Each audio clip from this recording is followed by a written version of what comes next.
All right, so for anybody who's been following along here, this is my Stihl 440 that I got in pretty rough shape, and now it's sure looking a whole hell of a lot better. Got a new fuel tank for it, and a recoil and top cover, and all sorts of goodies for it. Um, and I put a parts kit in the carburetor, I don't know, a month ago or something like that. And I got a max flow air cleaner for it.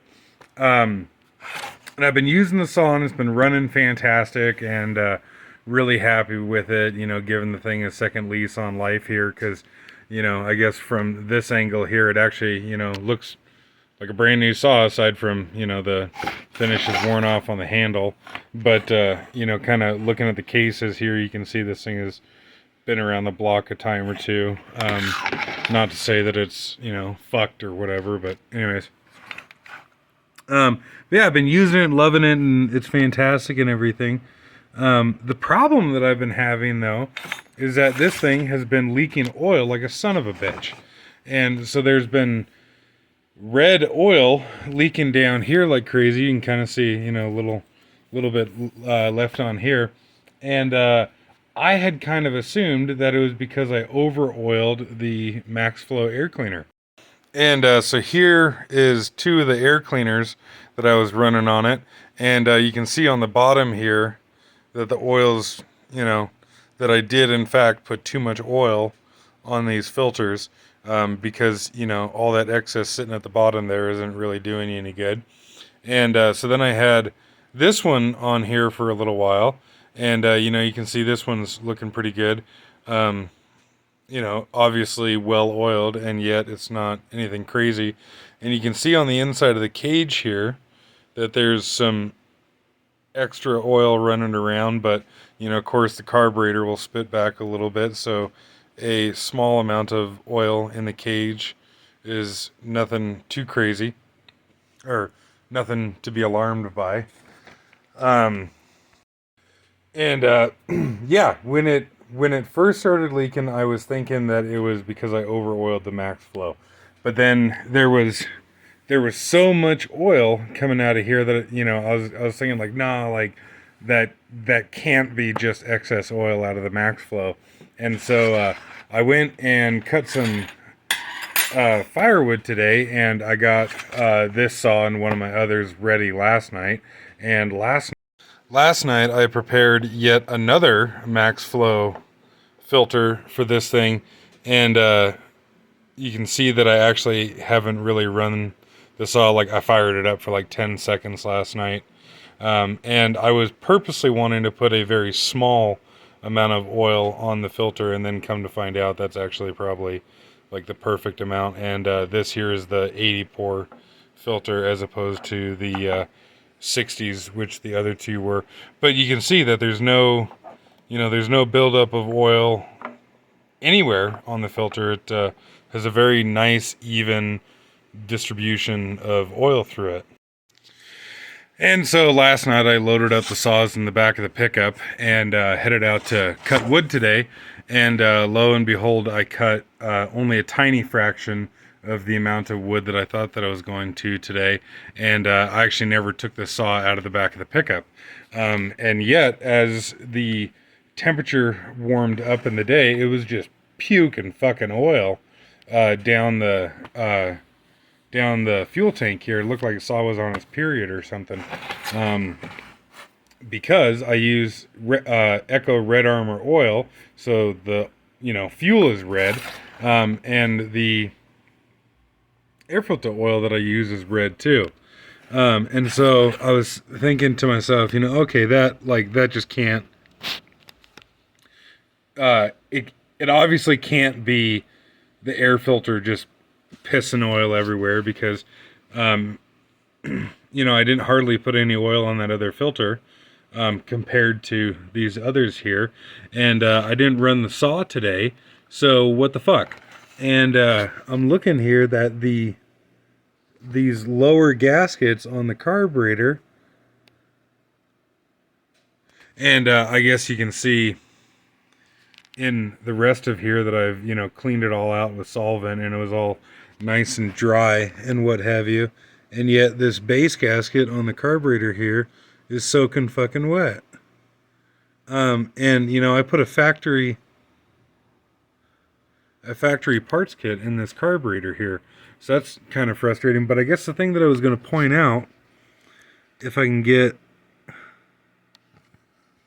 a worth of shit video of it, is that when I took the... Okay, I guess you can kind of see it there. When I took the carburetor apart, it did not have the thicker, like, gasket material here. It only had the thinner, it had like the little piece of, you know, the plastic diaphragm or whatever that's in there, and then one of these here. It didn't have both of them, and when I put it together, I put both of them in there because that's what I thought you were supposed to do, but I don't know, evidently it goes to a different model carburetor or something. But yeah, I'll pull the carburetor off here and probably just start out by removing that one there. I do have another gasket set for the carburetor, like a quote-unquote rebuild kit, although I hate calling it that because it's not really rebuilding it, it's just refreshing it and putting some new parts in it. But anyways, I do have another parts kit for it, but I don't want to break into that unless I have to. And you know, the parts kit on this one here is only fucking a month old or whatever. But yeah, yard the carburetor off and we'll go from there. And yeah, so all nice and clean in here and what have you. Like I said, I put a fuel tank on it, and the fuel tank came with a new breather, vent cap, whatever the fuck you want to call that, and came with a new fuel line. And then I bought a new impulse line for it. And it didn't seem like the breather was leaking, and all the parts that I got for this thing were all factory, so it's not like, you know, it was some just cheap Chinese shit or whatever. And yeah, like I said, the carburetor kit that I got too was factory, but evidently I fucked something up or whatever, because see how it's all wet around there. I mean, got a little more of a turn out of it, but I wouldn't think that that would be the issue.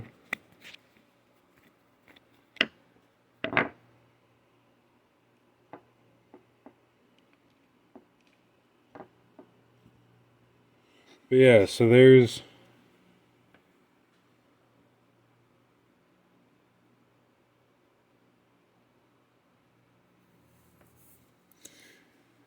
this piece here, whatever the shit you want to call that.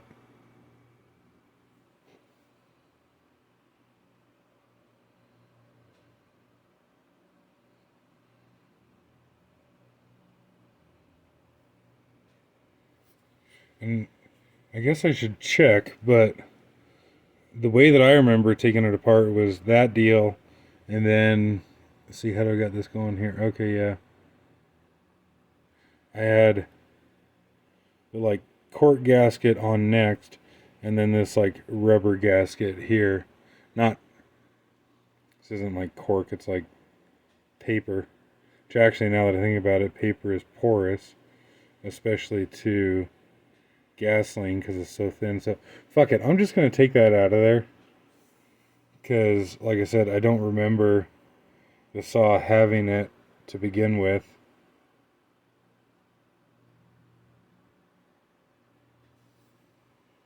And I unfortunately do not have any means of doing a really low pressure test on this thing. Although I suppose I could rig something up here. Just put a small amount of maybe air pressure or something in here and see what it does.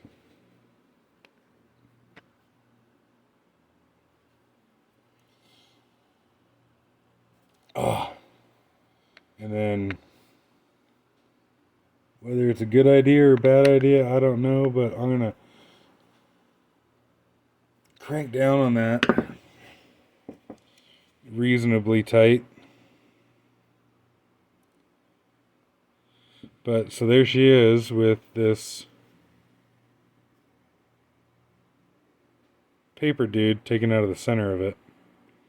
And put the carburetor back on and figure out some way to pressurize this here and see what she does. Like that high-tech shit, stuffing fucking earplugs in the compensator port, whatever the fuck that's called, to try to keep it clean while blowing shit off. So I just spritzed the outside with a shot of brake clean, and so nice and clean. Alright, so I fired it up and ran it and sat it in front of the wood stove for about an hour to let it, like, I ran it to make sure that I got fuel in the carburetor. I just noticed there's a little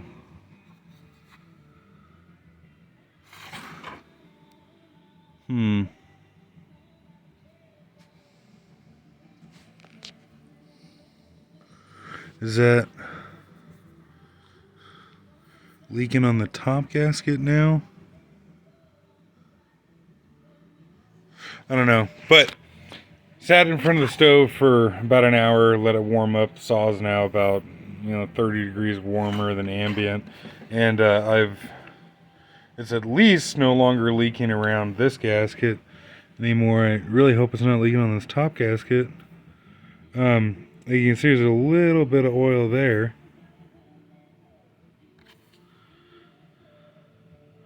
I don't know. I'll put it back together and see what happens, but it's certainly not puking oil like it was before. And, of course, it wasn't puking just oil. It was the fuel oil mix that was coming out, and then the fuel evaporates and makes it look like, pile of oil everywhere. But, yeah. So I'll put shit back together here a bit. So, I'm going to put this air filter on it, which obviously has a very appropriate amount of oil, and if anything, maybe a little bit less oil than it should. And when I was saying that I over-oiled those other max flow filters, that's not to say that, like, I put too much to the point where it's going to be damaging or whatever, but these, this foam is only going to suspend a given amount of oil. And if you put more oil than it can suspend in the filter, it's just going to leak out and, drip out of the air cleaner cover. Now, I would rather do that. I would rather over-oil a filter and have a bit of an oil leak than to under-oil the filter and have it pass dust into the engine. So I guess that's what I was saying there. And I guess, too, just to say that when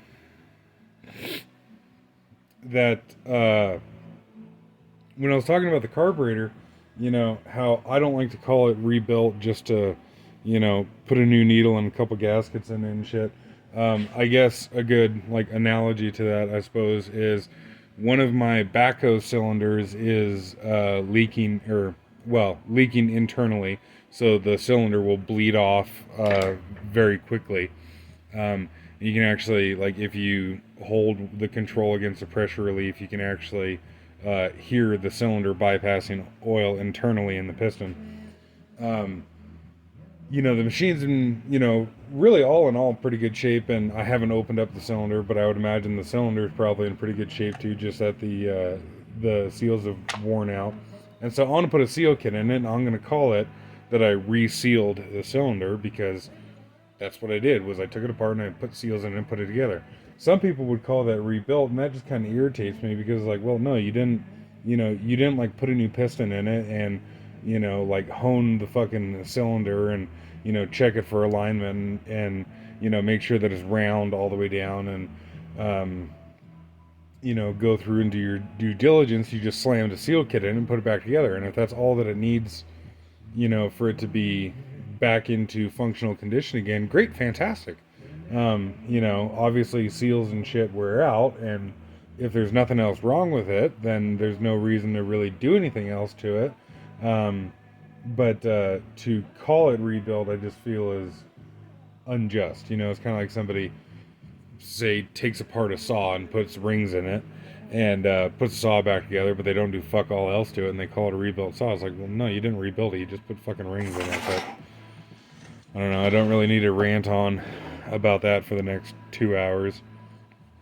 But this saw here, I have, breathed some new life into it and what have you. When I got it, it was just, essentially a pile of parts and probably completely worthless to a lot of people.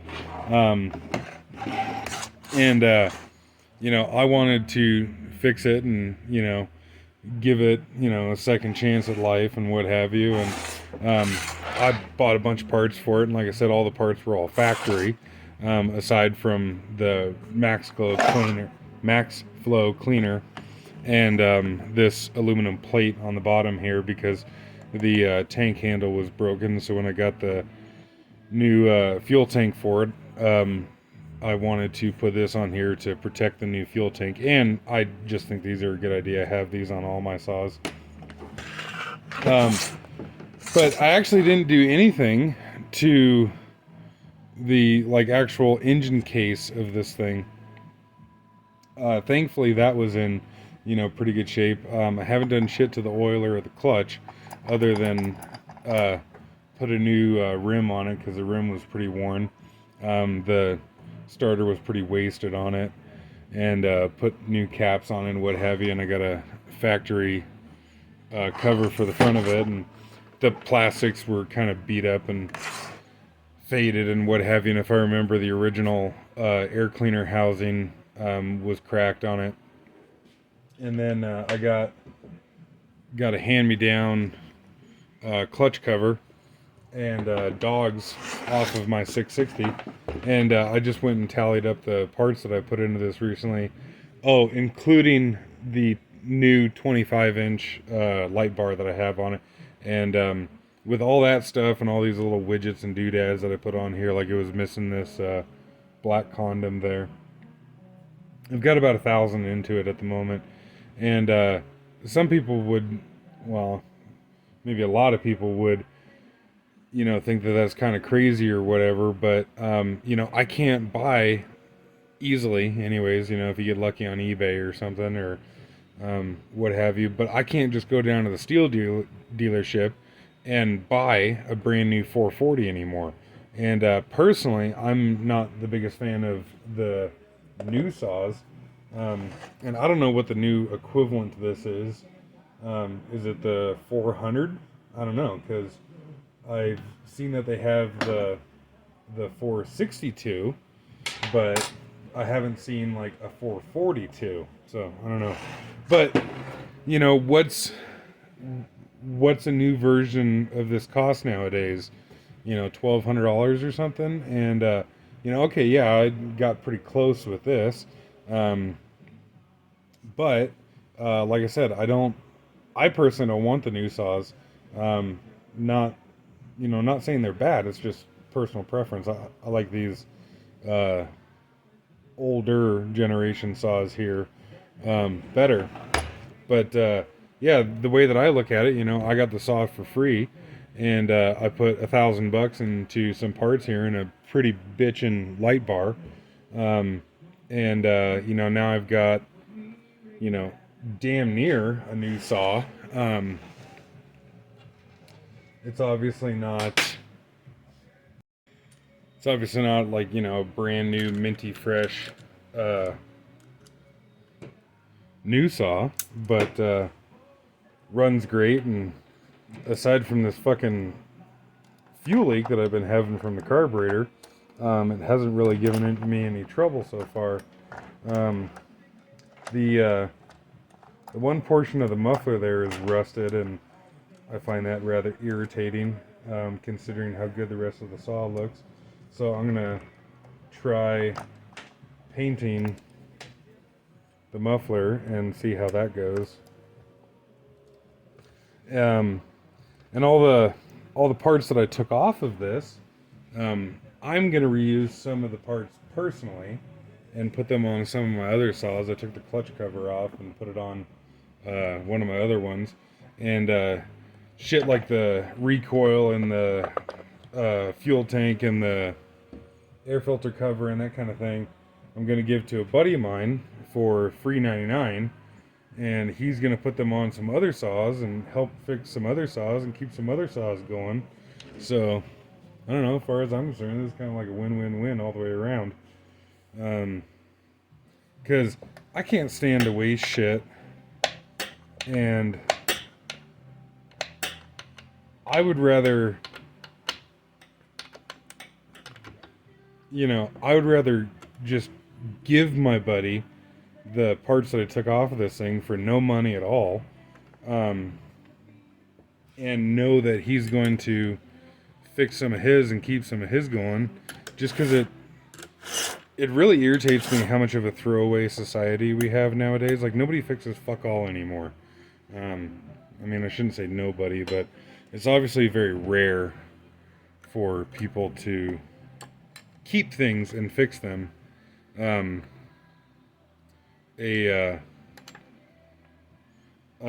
knew this guy years ago that he was in his 50s or something at the time. He's probably like 60 now, and he had bought I want to say it was like an 041 Stihl 041 when he was like 18 years old or something, and ran the saw for 30 years until he just flat wore the thing out. And he took it down to his local saw shop and had them go through it, new cylinder and piston and whatever the hell else they did to it, and certainly spent some money doing that, but he got his saw fixed up and get some new life in it and everything, and I'm sure he's still using that thing today. Nowadays people kind of just go out and buy something, run it into the ground, and throw it in the trash and go buy another one. And I don't really want to contribute to that. But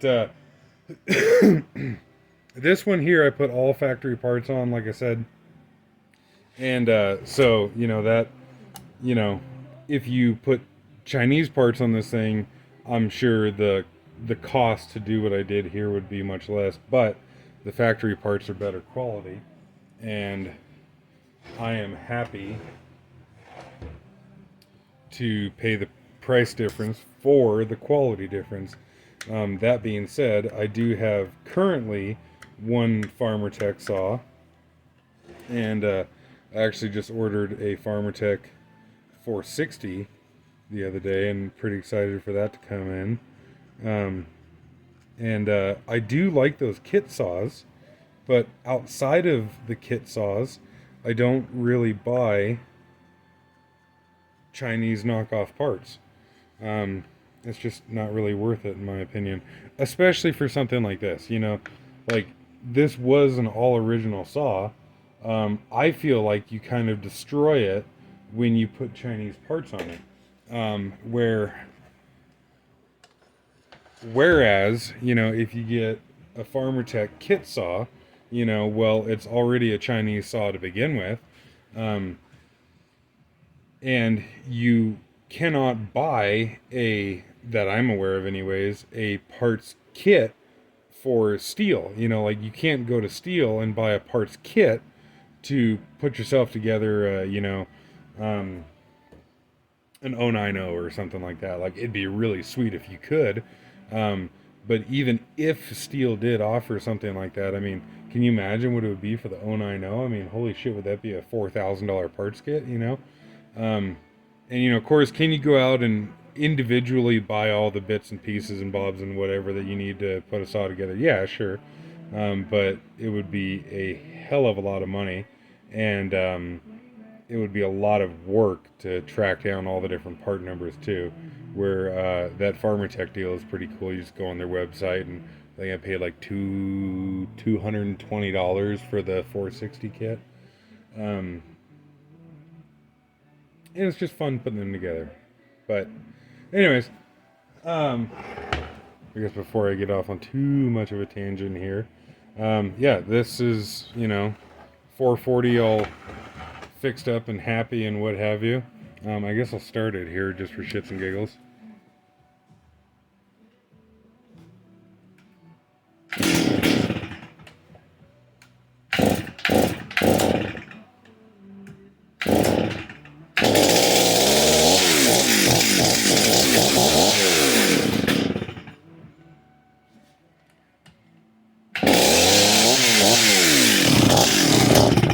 Oh. Don't really have a good way to get it running on video here, but yeah, running and seems to be happy. And if the fuel leak slash oil leak is good now, then I guess cool, fantastic. If not, then I will put something in the video description saying what happened to it and what have you. And if this continues to be a problem of this thing leaking oil and fuel everywhere, I guess I'll make another video of it. But if you don't see anything in the video description and you don't see another video about it, then I guess we're good to go. Yeah, so like hindsight, I feel like an idiot that I never thought about the fact that it could be leaking fuel. Like I said, when I first saw the shit leaking on here, I had just assumed that it was the excess oil from the air filter, and never thought about it being a fuel leak. And really, I think a big part of that is just that there's nobody easier to fool than yourself. It's like, it can't be a fuel leak from the carburetor. I just fixed the carburetor. And it's been, I don't know, I've been rather frustrated trying to figure this out. And, if I ran into this problem, then maybe somebody else did too. And figured I'd, video it and put it out there, and maybe, hopefully, it'll help somebody else.